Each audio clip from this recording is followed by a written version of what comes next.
on Prime Crime. My husband's deceased. There's been a tragedy at my home. He's stiff and he's been wounded. He might have had a heart attack. An unconventional relationship ends in tragedy. He poured himself a drink, really heavy, and then he started spewing. Didn't realize how much rage was going on in there. Leaving behind a broken family and a wife facing serious questions. He would often say, everything will be okay as long as I hide the steak knives. Well, oh my God, he didn't hide the steak knives.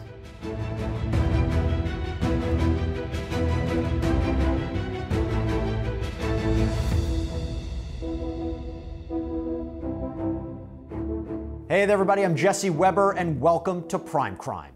This is where we break down some of the most compelling and memorable true crime cases. Marriages at times can be pretty rocky, right? From those little tiffs to the serious arguments, that's normal. Yet the relationship in this story is quite different. It goes from a rather unique beginning to a deadly end. 911, you need police, fire, medical. I don't know. My husband's deceased. There's been a tragedy at my home.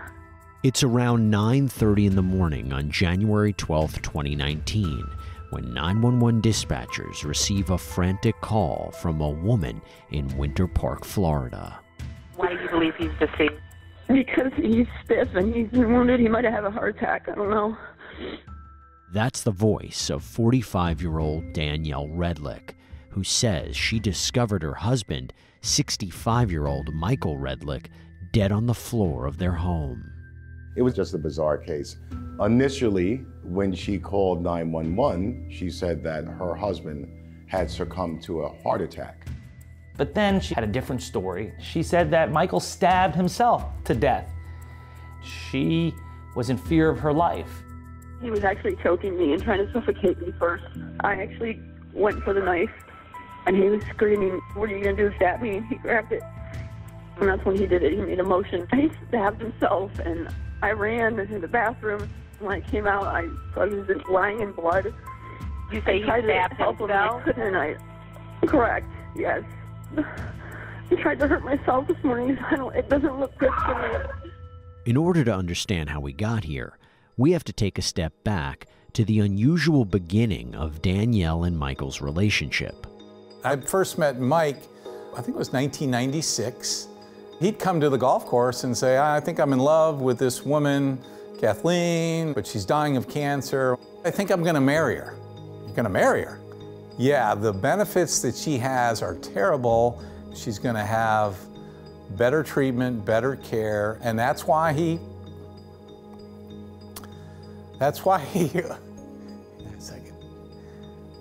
married Kathleen. I'm sure they were in love, but he was all about helping her out. After Kathleen passed away, Mike was basically providing for two of Kathleen's kids, Danielle and her younger brother. Michael Redlick was an executive for various sports teams, so he had a prominent job, doing well, making good money. She found him somewhat exciting. You know, he was 20 years her senior, certainly had more financial resources, and it sounds like he was able to take her out and do different things with her. Somewhere down the road, the relationship started. He married his stepdaughter. We warned him against it. Like, what are you thinking? In a weird way, it's a love story that most people wouldn't approve of, but it became a love story, a real love story. Well, that's the biggest mistake Mike made in his life. Fast forward 15 years, Michael is dead, and Danielle is taken to the hospital to be evaluated. Police pay her a visit to try and piece together what exactly occurred here. We just kind of want to get some type of information as to what happened. If you're willing to talk to us, that'd be good. I'm perfectly willing to say what happened. At the hospital, Danielle was concerned about her kids and about herself. She was worried of what would happen to her and who would tell the kids that Michael was dead. I'm just really concerned about my kids knowing that their dad's gone. Well, who tells them this? My husband's gone. We're just going to tell them that their father passed away and that you're in the hospital under care. No details will be given out. I can't believe this. What struck me was there were some times that she shed some tears, but I thought that she was rather calm and cool and collected to be in that situation. What are people being told? We haven't talked to anyone. We wanted to talk to you first if you're willing to talk to us. I mean, I'm definitely willing. I'm just afraid. Should I have legal representation? Is that no one's even telling me? That's up to you. This may seem odd, but it's the police that are interviewing you. So I understand you say I'm not being held, but the doctors are evaluating my... You're not being held by the police department. But the hospital? Correct. You know, it seems like a normal question, but she did ask if I was free to leave. Am I under arrest, right? So she must have known that there was some suspicion. Yet there is much more to Michael and Danielle's relationship. Accusations and allegations. You want me to describe what happened? I want you to tell me whatever you feel comfortable telling me. Thursday, my husband was very belligerent and distraught. Well, at first the relationship was fine, but then over time there were allegations of controlling behaviors and that he had a drinking problem. He was following me around the house and I was trying not to engage. I locked myself in the bathroom. He broke the door open. He was scaring me, so I decided to leave. And he was drinking heavily. I'm not a rocket scientist, but wait a minute. There's 8 empty bottles of wine in the garbage. Mike didn't like wine. So those bottles got emptied by somebody other than Mike. We had some issues last year. He basically cheated on me, and it was a big, long, drawn-out thing. And I found a slew of emails of him carrying on with another woman, and it just crushed me. Mike was trying to understand, and he must have been going to some meetings with Al-Anon, and along the way, he met a woman. They became friends. Friends. It was somebody that he could talk to about dealing with her.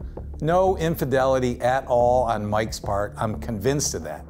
He found a text from another man to me, and that really angered him.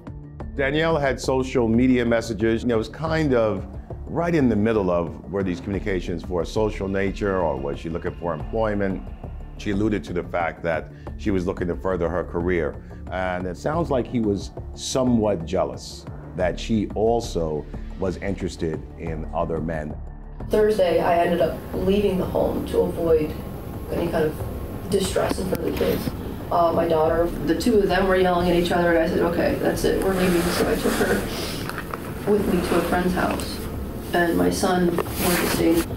He was belligerent, but he wasn't being physically harmful to the kids. That's where things began to go somewhat awry in the marriage. She complained that as a result, he was both physically and emotionally abusive. And unfortunately, we live in a society where domestic violence still occurs. And we're not so quick to disbelieve a woman who is smaller than her husband. At his funeral, Danielle delivered the eulogy and told everyone in the congregation that Mike was her best friend and talked about all the things that he had done for her and the kids. No way, if you listen to that eulogy, you could ever think that this guy would lay a hand on her. Police need to get the full story of how Michael Redlich died. Coming up, can detectives figure out what actually happened between the couple? I did not murder my husband. Please, I don't understand. This is a tragedy. I can't believe this.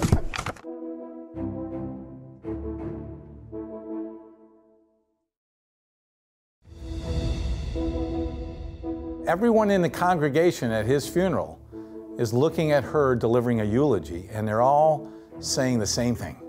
Why isn't she behind bars?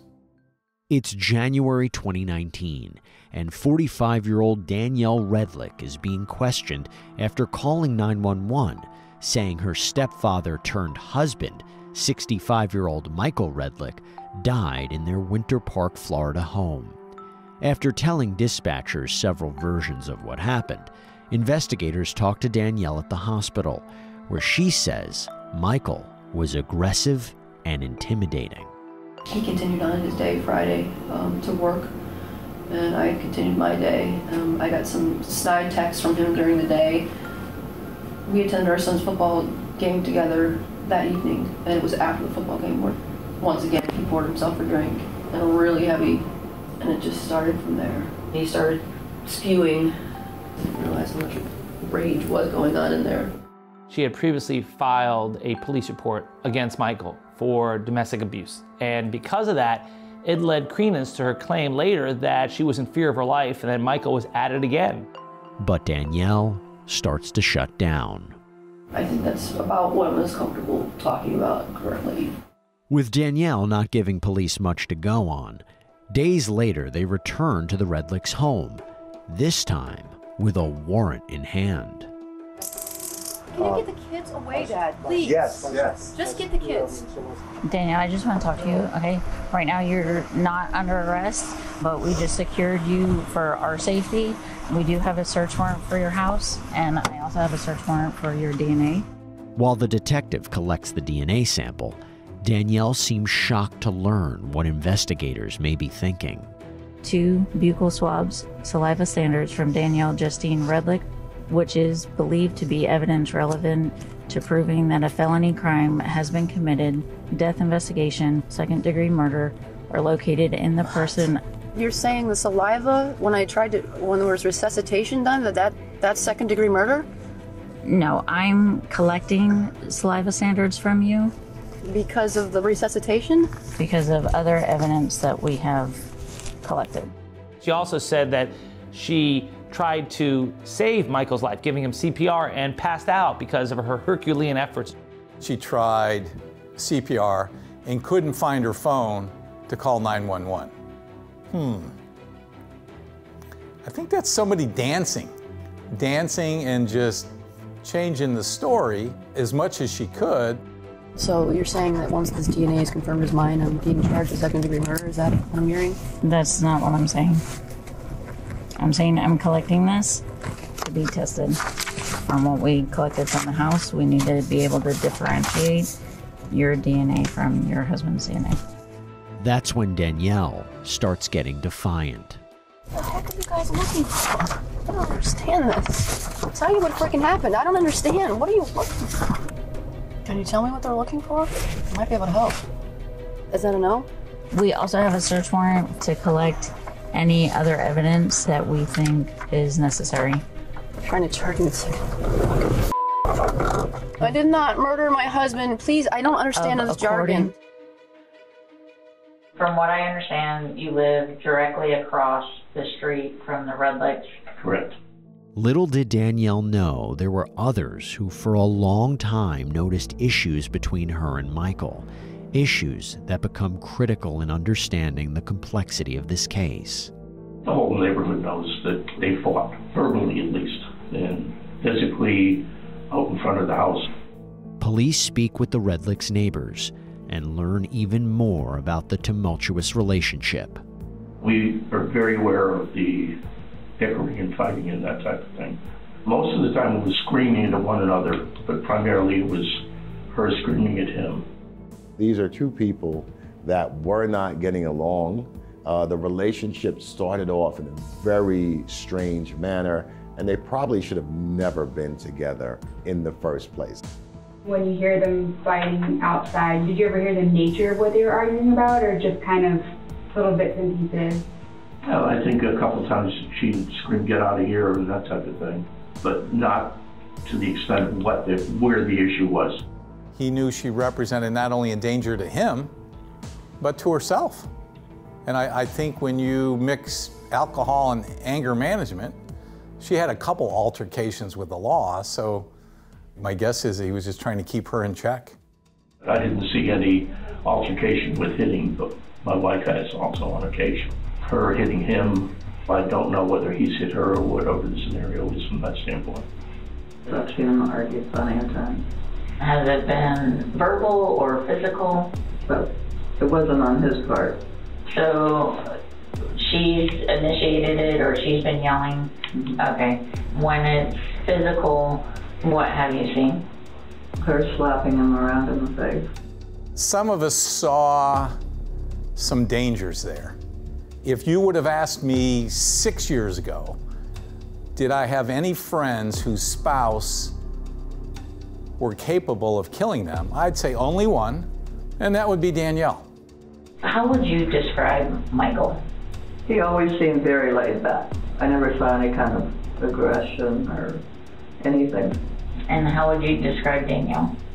Volatile. But I don't know what happened behind closed doors.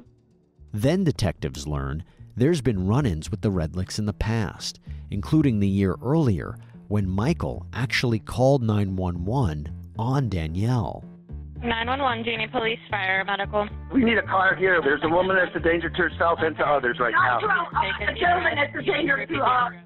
My sense on calling 911 was to show her that, look, I'm not going to abuse you. I'm not going to hit you, but I've had it.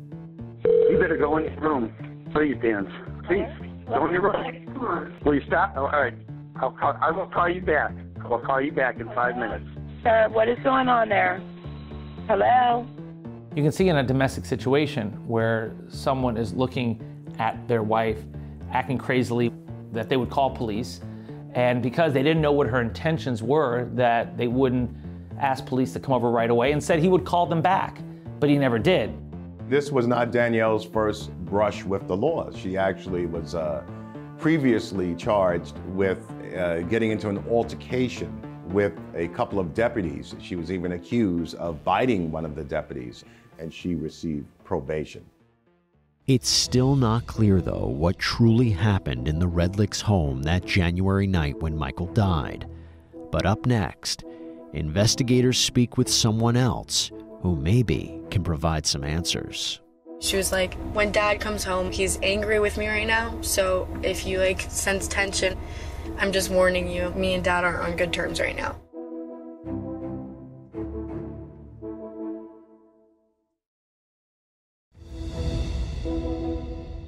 We started struggling about 5 years or so ago. He started getting some medical problems and ED, nothing like a male ego.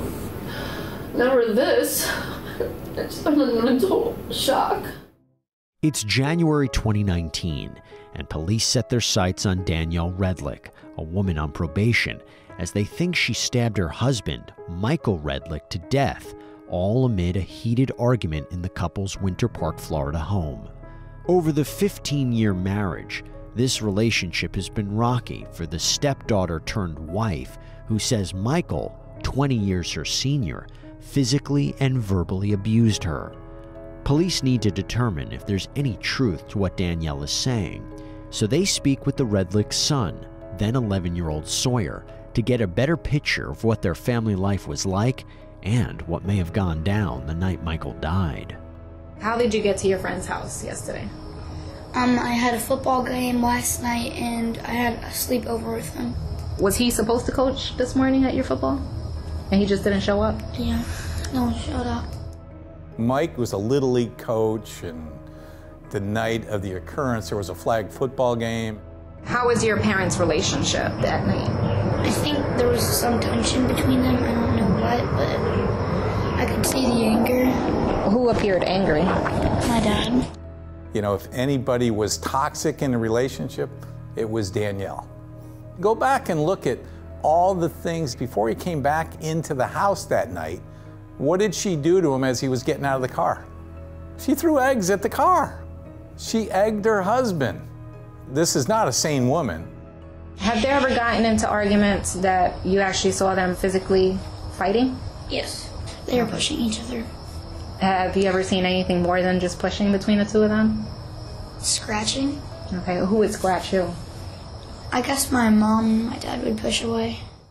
Investigators then learn even more about Michael and Danielle's troubling marriage from their daughter, 15-year-old Jaden. My parents used to be separated. They're obviously not divorced, but as a family, we've been through a lot this past year. I know they were kind of in a heated argument this week about something. Jaden's interview with the police was what I would expect, basically that her parents did not get along. My dad moved out in April of last year, and he moved back in I think, late October. They've always had like an off and on relationship for like, I think the past 5 or 6 years. It's interesting for someone so young that's getting information from both parties. Clearly the father communicated to her that he didn't necessarily get along with his mother, and the mother was communicating to her that she didn't necessarily get along with her father. So she was kind of stuck in the middle. Last year, my dad met this woman, and my parents were separated at that time, and that was when they were saying, okay, we're gonna get a divorce. And my mom like was really hurt by that. If you know the people close to both of them, Mike Redlich was not the kind of guy that was gonna be cheating on his wife. No way. She had like an app on her phone, not a dating app. She showed me the app. It was for like work or something. She had messages where some gentleman mentioned that he found her attractive and he liked her photo. Some random guy was like flirting with her or something, but she didn't respond, and my dad saw that, and I think that's what caused like an argument. I have a really close relationship with my mom. She told me that she didn't have anything going on with this guy. Obviously, this was a source of tension between her and her husband. At some point, she even deleted messages off of her phone. These messages certainly did not help her. You had mentioned they had fights in the past. Has anything been physical? At points, yeah. Okay. When's the last time you saw them get into a physical confrontation? Not for a while. Sometime last year. Jaden blamed her mom for being the instigator, that if there was any violence between them, it was her mother, Danielle, who instigated it.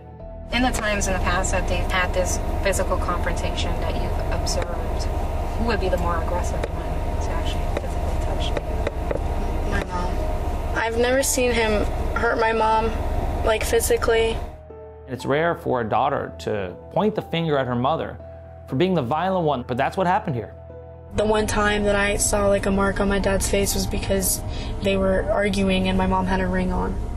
Has he ever hit her or left any marks on her? I think so. I remember just my mom saying my dad pushed her. Do you think the push was in self-defense because she was coming at him, or push because he was upset at her? Maybe both. You had a verbal and physical abuse being alleged, you had cheating being alleged, so you had all this in a combustible mix that led to the tragedy that ensued. He said to me on several occasions, everything will be okay as long as I hide the steak knives. I was driving from Charlotte up to Cleveland, got a call from a good friend of mine that let me know what happened. They said he was found dead. I was in shock, but at the same time, I wasn't surprised. Oh my God, he didn't hide the steak knives. Detectives put 2 and 2 together, and they begin to realize that perhaps Danielle's story that Michael stabbed himself doesn't quite add up. Maybe Danielle was the aggressor. They begin to build a case against her, starting with something police noticed at the very start of this whole investigation. Michael was stabbed once in the shoulder. It was originally a bloody crime scene, but when investigators walked into the house, they smelled disinfectant, bleach. It was clear that the husband had bled out. There was evidence that she even attempted to clean up. By the time they arrived, and the fact that the wounds had dried, it led the investigators to believe that this had taken place hours prior to her calling 911. And let's go back to that 911 phone call that Danielle made after the stabbing. There was one important detail that caught investigators' attention. Did you just find him? No, actually, it happened last night. Did you see him last night? Was he okay, or was... He was not okay last night. We had altercation. What is interesting, of course, is that she waited 11 hours to call the police after what was ultimately discovered to be an altercation between the two. Is there a reason why you didn't call last night? I'm on probation, and I was really afraid, and I didn't think anybody would believe me. Her initial story was that he killed himself. Okay, so if your husband kills himself, why wouldn't you call 911 right away? Why would you tamper with evidence? Why wouldn't you call EMS and see what you could do to save him? About a week after the stabbing, Danielle is arrested for violating her probation, and that's when police press her even further on Michael's death. You had indicated that you have a lawyer, but again, we want to give you the opportunity to tell your side of the story. It's up to you if you want to talk to us more. For what? The other stuff? Yes. I don't think I'm going to be living at this point. Oh my God. But with Danielle Redlich not giving in to questioning, it's the evidence that starts doing the talking. Detectives focus on the 11 hours where Danielle said that she was hiding in the bathroom because she was in fear of her life. Meanwhile, in those 11 hours, she was cleaning up the crime scene. Plus, she was surfing the web on a dating site, looking to meet new men while he's bleeding to death. That's the kind of stuff that makes headlines and will stick in a juror's mind to show that someone has a cold and depraved heart. She did all types of odd behavior. But I just want to point out that it's not absolutely dispositive because we all react differently. Taking of a human life is one of the most traumatic events that one can engage in. And it's very difficult to know what normal behavior is. So it's kind of a mixed bag here. About a month after Michael Redlich's death, Danielle is officially arrested and charged with murder and tampering with evidence. Danielle was charged with second-degree murder, which doesn't require premeditation. It could just be that she killed someone with a depraved mind, but didn't necessarily plan it in advance. It's then, when Danielle is locked up in jail, that she does something which raises even more suspicion. I told you that I had the plea offer, right? Mm-hmm. Well, it was basically they dropped the charge to manslaughter 10 years. According to, my lawyers, it was a good offer, but then today it seems like they had bad news. They're like, well, no, the plea's not. He doesn't want to negotiate the plea now, and now he wishes he didn't give it to you. Most of us thought, this is an airtight case, and she's going to be found guilty. If anything, maybe they let her plead out to a lesser degree. That offer was on the table. Danielle made the decision to decline the manslaughter deal, where she would have served 10 years in prison. There's some evidence they keep getting, but it's just stuff they took out of his desk when he was writing down stuff about when I had filed for divorce. Michael was so angry, he was keeping a log of stuff like, he was just being vindictive, like, oh, today Danielle did this. And it's like, all this stuff this did to me. I better not share too much, but there's something really bad about him that he did when he was younger. They're trying to keep all of that out. She obviously thought she could convince a jury that she believed she was in fear of her life. She could use Michael's past against him. Then he got all these hearsay stuff from people they were talking, he was talking to at work that don't even know me. Oh, well, Danielle had problems. Meanwhile, this son of a is drinking his ass off, smacking me around, smacking the kids around too, going at it with me, Well, unfortunately, a lot of people aren't stepping forward because they didn't see anything. No one sees the abuse. I was mentally abused, like psychologically. I'm not kidding you. Sexually. I mean, he was a mastermind. Keep in mind that even when one pleads self-defense, they are not claiming that they did not kill someone. They are merely saying, I am not criminally liable because I had to kill this person in order to save my life. They had another stupid charge in there for tampering because there was so much blood when I was trying to, anyway, without saying a lot, I was slipping on it, so I used a towel. So they were saying, that kind of thing could be tampering. So that's kind of BS. The max for that is 5 years alone. She was also charged with tampering when someone dies. The police have to conduct an investigation. So it's a crime to impede that investigation and tamper with a crime scene. When you walk into a crime scene, you smell bleach, generally that's tampering with the evidence. And so that's the one that all along we knew she would be convicted of. The bigger question is, would they get her for murder? That's the question. Would a jury believe Danielle Redlich murdered her husband? They did a hell of a job banging up some evidence. A lot of it's hearsay. A neighbor saw me hit him on the outside one time. If I go to trial, I could definitely lose, or I could win. When we return, Danielle Redlich heads to trial.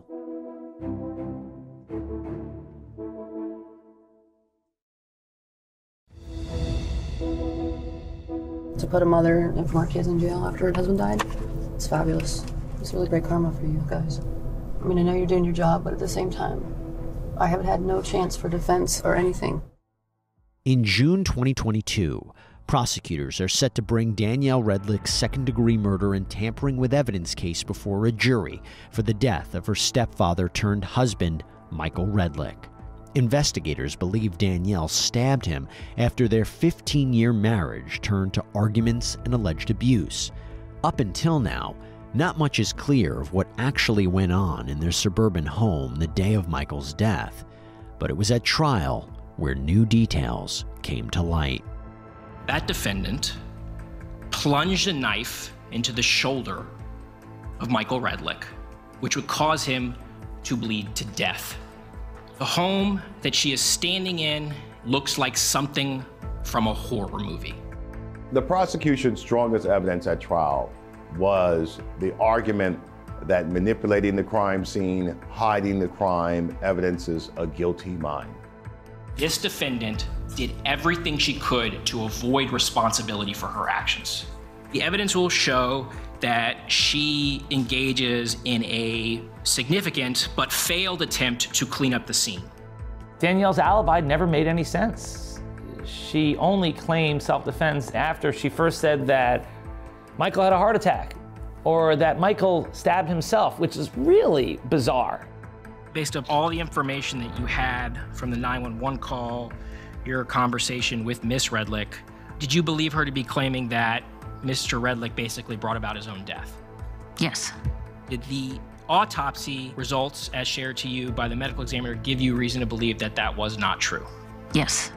Danielle kept changing her story. How can you dispute the fact that you had someone who claimed to be a victim of domestic violence, who claimed to be acting in self-defense, who then didn't claim self-defense when she spoke to law enforcement? Did you actually locate some evidence? Yes, I did. There was towels that were piled up next to the stair. There was a mop that had blood on it and a bucket full of like pink liquid by the stairs. There was also knives. There was a knife in the doorway, knives in the kitchen sink. I think the prosecution relied more on the physical evidence of her manipulation of the crime scene than anything else. Prosecutors also tried to show evidence of problems in the marriage. An email from months before the stabbing from Danielle to Michael was particularly chilling. I know I'm bitter at times, I admit, but you have a lot of nerve as well. Although my words may be cutting, they are only sounds, a dull knife compared to the sharp, disloyal, deceiving, phony, and never-ending, selfish knife you continue to twist in my back. Of course, someone would be messed up, traumatized, and may act out. She used a large knife to stab Michael to death, who then slowly bled out for the next 11 hours. It looked like someone who wanted Michael dead and was trying to hide her tracks. Then it comes time for the defense to show jurors that Danielle killed Michael in self-defense. Everybody thought it would be a layup, but the one thing they were worried about was how people would portray Mike. If I'm the defense attorney, I'm going to paint this story about this guy that married his stepdaughter, right? We're going to make him look like a predator that was abusive. January 11th, 2019, someone was very, very angry. This someone started to physically attack their spouse. They had rage. They were choking their spouse, smothering their spouse. That someone was Michael Redlick, and Danielle Redlick had no choice but to defend herself because she was afraid she was going to die. The other argument for self-defense is that she stabbed Michael in the shoulder. It wasn't a kill shot that you would normally think of as an attempt to murder someone would be in the heart. Yes, Danielle Redlick did stab Michael Redlick.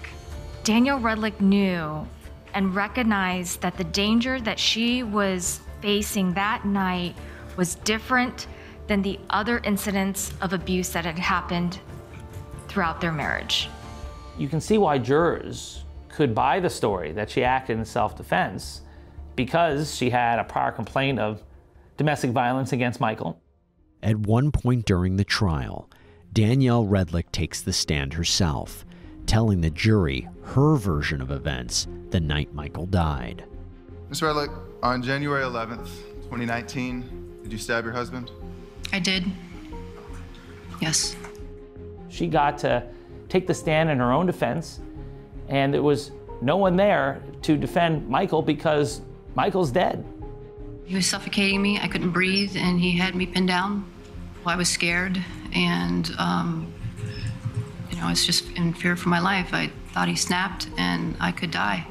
Did you have any choice but to use a weapon to get away? No.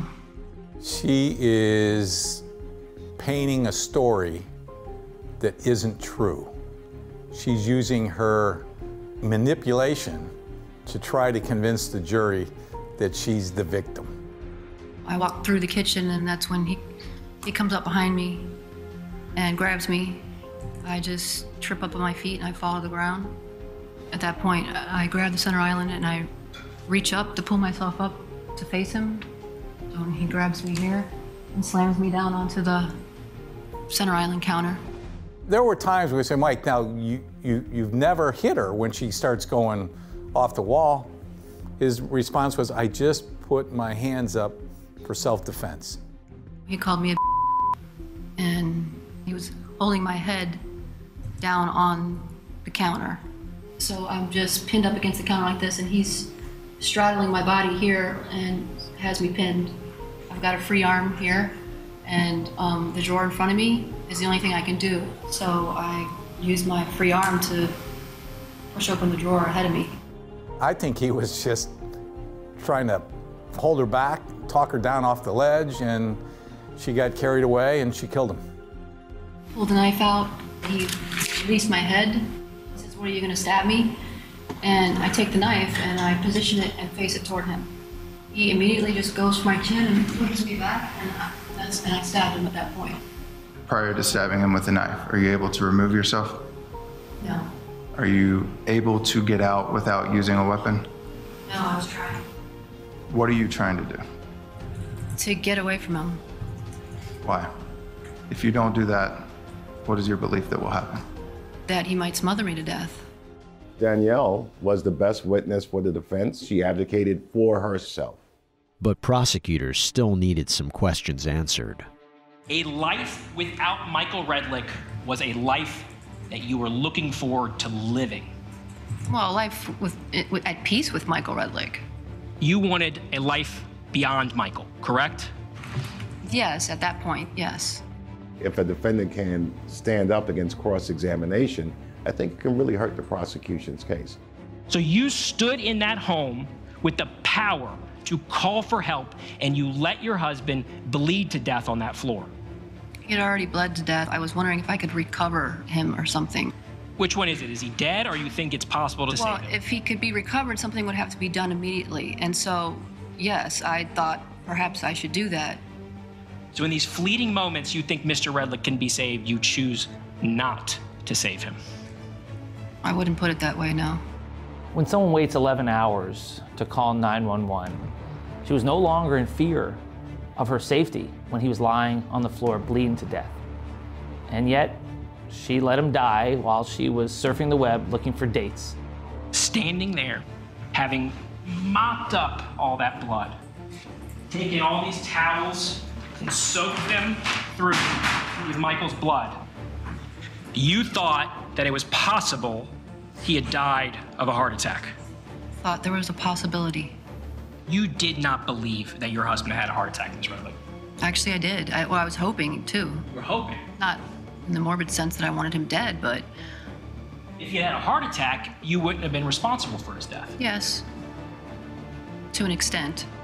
Juries, I think, are rather sophisticated, and I think that she really helped herself by getting on the stand because it provided her with an opportunity to tell her story and to talk about the tumultuous relationship and to explain why she took all the actions that she did.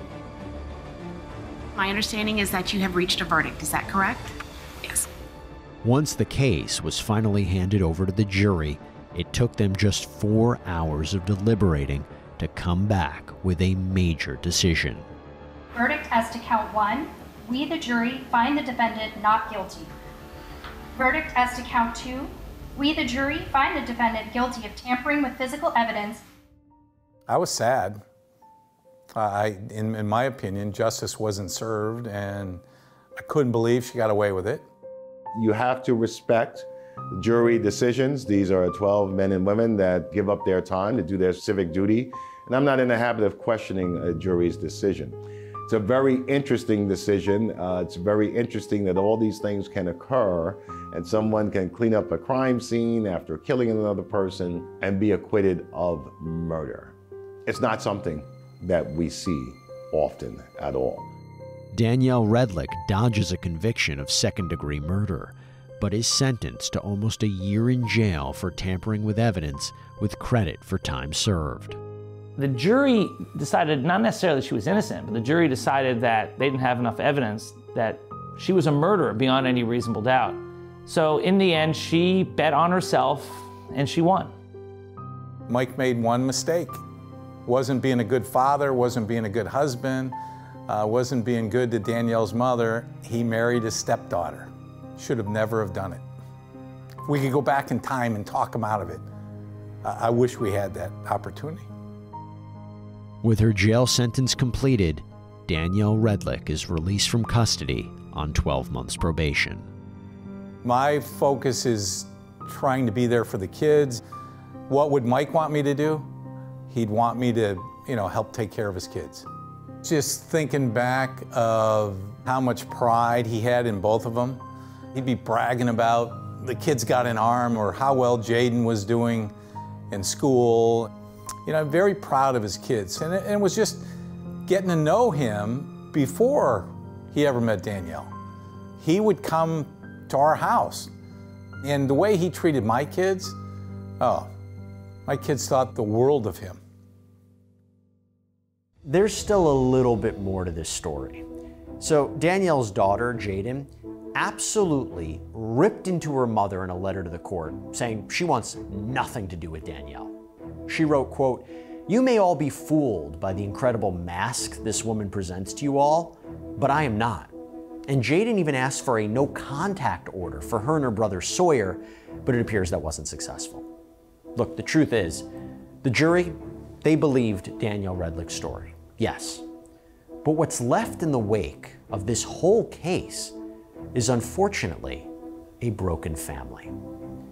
That's all we have for you here on this episode of Prime Crime, everybody. Thank you so much for joining us, and as always, stay safe.